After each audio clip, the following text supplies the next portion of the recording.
Bonsoir à tous, c'est Roland pour une nouvelle analyse technique. Aujourd'hui, nous allons faire une paire que nous n'avons jamais fait, enfin pas vraiment une paire. C'est l'argent, donc XAG, donc l'argent en dollars américains, donc qui a connu une très forte progression aujourd'hui, jour de la Saint-Valentin, avec un cours qui est passé au-dessus de 21 aujourd'hui justement, après une longue phase de range et surtout après une baisse très très longue qui était plus longue que sur l'or. Sur l'or, on a eu peut-être une phase de hausse un peu moins violente, mais on a eu sur l'or, c'est des actifs un petit peu corrélés, enfin corrélés, disons co-intégrés plutôt. On a eu une phase ici qui était moins descendante. Par contre, après, c'est sûr qu'on a eu de la baisse, mais c'était moins virulent. Sur l'argent, eh bien, on a eu une baisse systémique qui s'est surtout marquée avec une autre accélération autour de 26,3 ici, vous voyez, avec un gros point de support qui a été franchi en avril dernier, oui. Et depuis, eh bien, on est un peu enfermé dans une nouvelle phase de range avec globalement, vous voyez d'ailleurs, si on prend cette zone entière là, vous voyez, il y a une sorte de. Ça ressemble un peu à cette zone là en fait, si on rezoome. Ça fait un petit peu penser, enfin, petite remarque, petit aparté inutile, mais bon. Ça y ressemble un petit peu, on a un peu la même structure. Donc globalement, le cours repose sur le support ici. On peut mettre une zone générale, mais globalement, ça tourne autour de 18,7. Et en résistance, eh bien, on est autour de 25. Alors il y a peut-être des seuils intermédiaires autour de 22,5, c'est peut-être envisageable, mais disons qu'au point maximal on est à 25. Et actuellement le cours est en train de rebondir, donc on va plutôt être haussier sur cette analyse. D'autant plus que si on va à plus court terme, ici, alors je précise qu'on est temps journalière, parce que ce moment je fais pas mal de H4, on sort d'une phase de congestion ici de rectangle, qui se traçait ici, alors ça peut faire autant un rectangle si on veut qu'une ETE, ici avec une tête, enfin pas une ETE, un double bottom, inversé, enfin un double bottom, pas une ET inversée, pardon, avec une sortie eh bien aujourd'hui. Donc alors là, les objectifs sont pas faramineux sur cette figure-là. Hein. Si on va prendre les objectifs du rectangle, on va pas aller au-dessus de 23, même pas 22,5, ce serait déjà ambitieux. 22,5 à peu près.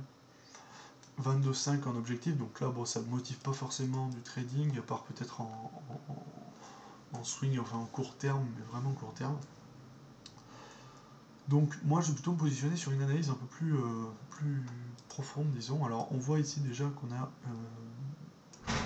pas seulement cette ETE, enfin ce double bottom, pardon, on a une formation en canal.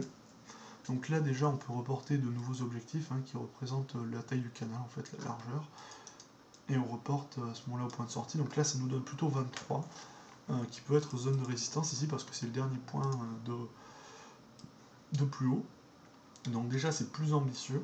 Et à mon avis, eh bien, on est quand même dans une phase de. On est plutôt parti pour du 25, ça me paraît envisageable. Donc moi je donnerais une analyse qui va aller jusqu'à 23, a priori.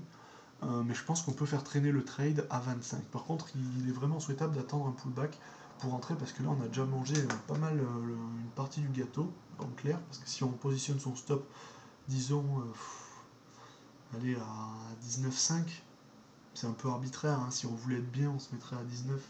Mais bon, là, ça fait vraiment beaucoup de marge, ça ferait un demi, c'est pas terrible.